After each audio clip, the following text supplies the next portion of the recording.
Katharine Hepburn was best known for her roles in movies like 1933's Little Women, 1938's Bringing Up Baby, 1940's The Philadelphia Story, and 1967's Guess Who's Coming to Dinner, just to name a few of her career's biggest hits.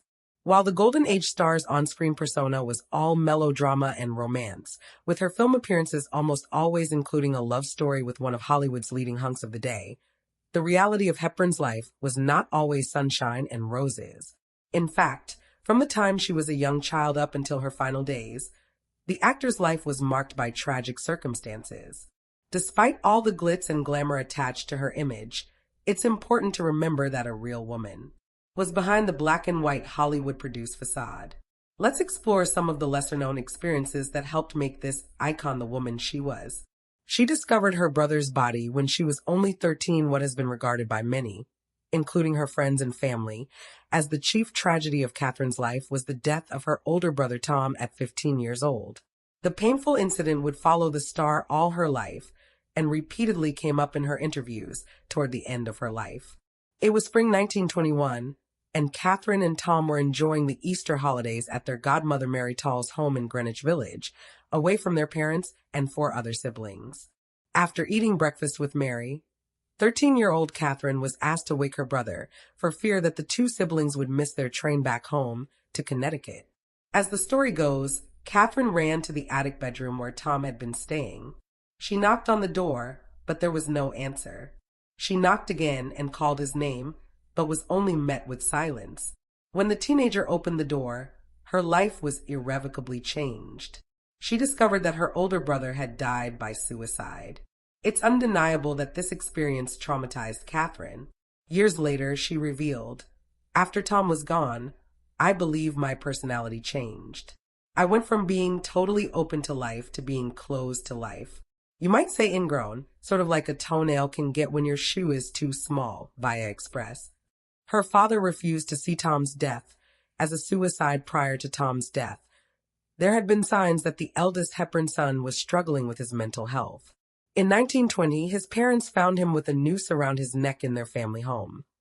However, the 14-year-old claimed that he was attempting a stunt, according to Vanity Fair.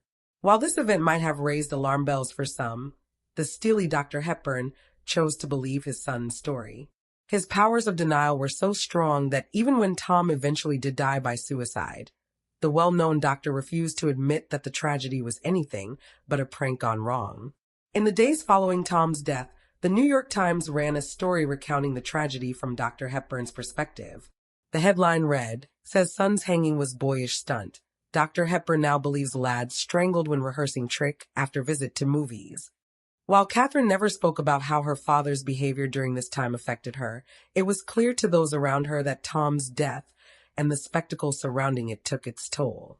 In his later years, Katharine and Tom's brother Bob recounted how he witnessed Katharine throw herself into her studies and grow closer to her father.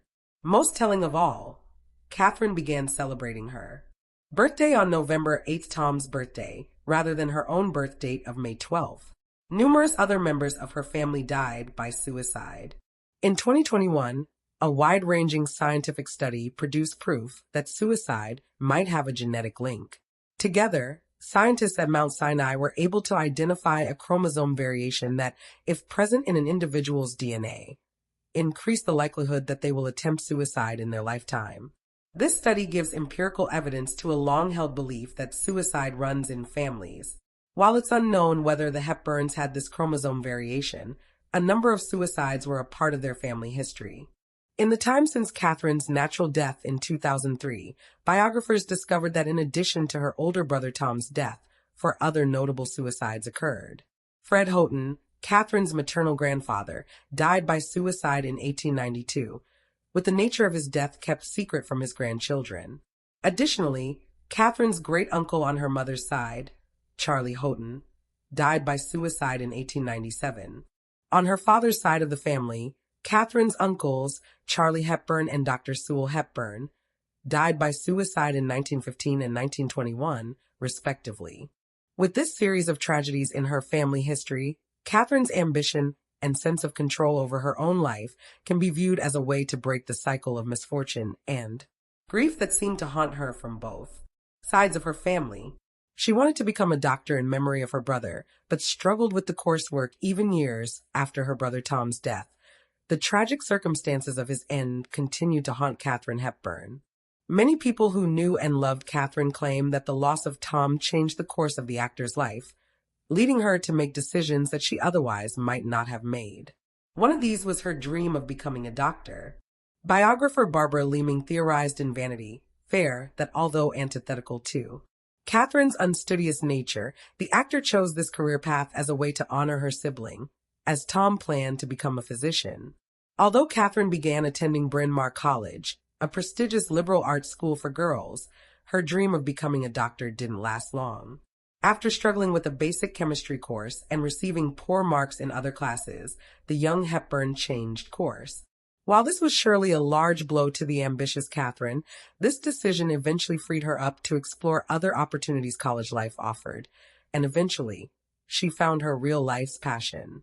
After leaving medicine behind, the future star found her footing in Bryn Mawr's theater department. After graduation, she became involved in the New York theater scene. Her introduction to theater was like a slow walk to the gallows. Although Katharine Hepburn is now remembered as an icon of the screen, she got her start on the stage. While most of us are familiar with the story of the scrappy young starlet starting out on the bottom and climbing her way to the top, not many fans are truly aware of just how unhappy Hepburn was during her early theater days. In 1933, she starred in a play titled The Lake. The director, Jed Harris, was a mainstay on the New York theater scene from the 1920s to the 1950s. However, in the Paris Review, writer Lindsay Nordell described the director as a sadist who unleashed abusive behavior on the young Hepburn. While audiences praised the 26-year-old's performance, the play was an overall failure. Ticket sales were declining and reviews in the papers let out a resounding meh. Despite its name, The Lake had made no great ripple on Broadway. In light of these disappointments and growing tension between herself and the play's director, Hepburn made the decision to buy her way out of her contract and leave the production early. It was a desperate move, with the Paris Review explaining that Hepburn essentially signed away all of her savings. Looking back on this era decades later, Hepburn wrote in her autobiography, Me, Stories of My Life, that it was a slow walk to the gallows. Her first marriage ended in divorce despite the tabloids abounding in rumors of Katharine Hepburn's love affairs. The screen legend only said "I do" once. In 1928, she married businessman Ludlow Ogden Smith. In a different universe, the two may have been a match made in heaven. But the up-and-coming actor was too fiery a personality for the gentle-spirited young man from New England. Decades later, Bob Hepburn would report that his older sister was a natural boss and overpowered her starry-eyed beau, according to Vanity Fair. The power dynamics were so out of sync that Hepburn even convinced her new husband to drop the Smith from his name to make it more interesting.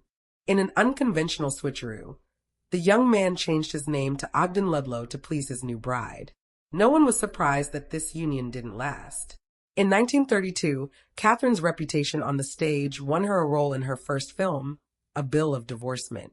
Ogden Ludlow became a disappearing image in the rearview mirror as Hepburn struck up an affair with the agent Leland Hayward. She flung off the title of wife for good when she divorced Ludlow in 1934. She was never able to marry her longtime partner. In her 1996 autobiography, Me, Stories of My Life, Katharine Hepburn referenced one of the greatest affairs of her life, writing, "It was a unique feeling that I had for St. I would have done anything for him." St, or Spencer Tracy, and Hepburn met when they were cast as love interests in 1942's Woman of the Year. The romantic comedy follows the story of two journalists whose unexpected romance throws a wrench in their career-driven lives. It was a raucous success, with Hepburn and Tracy's real-life connection bleeding into their performances. Audiences went rabid for what they could tell was genuine attraction. The studios jumped on this, producing more Hepburn-Tracy team-ups. In total, the actors starred in 9 films together. Behind the scenes, a love affair quickly turned into a long and devoted partnership. As she detailed in her autobiography, the couple passed 27 years together in what was to her absolute bliss. Sadly, though, she was never able to marry Tracy. Despite their once-in-a-lifetime connection, Tracy was a devout Catholic and refused to divorce his wife. His fear of divine punishment was only worsened when his son, John, was diagnosed as deaf not long after birth. Tracy felt that this diagnosis was God's way of punishing him for his sins, according to biography. Rumors about her love life persisted during her life and after. One aspect of Katharine Hepburn's life that seemed to draw the most interest were her romantic interests. Possible romances have been suggested in the many biographies that have come out since Hepburn's death. William J. Mann, the author of Kate, the Woman Who Was Hepburn, has suggested that Katharine Hepburn's romance with Spencer Tracy was nothing more than a convenient partnership that allowed both parties to hide their true sexualities. Rumors about Hepburn's sexuality followed the actor throughout her entire career. However, Mann asserts that these claims weren't fabricated out of thin air. On the contrary, Laura Harding, one of Hepburn's close associates, reportedly called herself Miss Hepburn's husband. Additionally, much of her life was spent with a companion, Phyllis Wilburn, who stood by Hepburn for 40 years. According to Mann, Hepburn said, "Phyllis and I are one." We may never know whether these relationships were romantic in nature, but if so, living in the closet during a deeply homophobic time would have been a painful experience for the actor. At one point, she suffered from the Hepburn stigma. In the 1930s and 1940s, Hollywood operated on what is now called the studio system. It was a successful business method in which film studios had the final say over every aspect of the movie-making process. Instead of hiring writers, directors, or actors on a freelance basis, these individuals were essentially employed permanently by the studio and sent out to jobs when and where the studio bosses saw fit. A crucial branch of the studio system was the so-called star system, where unknown actors were swooped up by the studios and meticulously crafted to fit a stereotype deemed profitable by the powers that be. There were actors molded to be the boy next door, to appeal to younger girls, or sultry screen sirens who played the vixen or murderess in every film they were cast in. Hepburn's stereotype offered a little more flexibility, but she was mostly typecast as a strong-willed, witty young woman in screwball comedies or romantic heroines in literary adaptations. This plan worked for a while, catapulting Katharine Hepburn to top billing and earning a lot of people quite a bit of money along the way. However, in the mid-1930s, Hepburn starred in a string of underperforming films. Spitfire, The Little Minister, and Break of Hearts all produced negative reactions from audiences, causing studio insiders to coin the phrase the Hepburn stigma, biographer Barbara explained in Vanity Fair. The star eventually broke her losing streak, but for a while, the name Hepburn was a dirty word in Hollywood. Viewers, that's all in today's video. If you liked the video, please like, share, and subscribe. Thank you.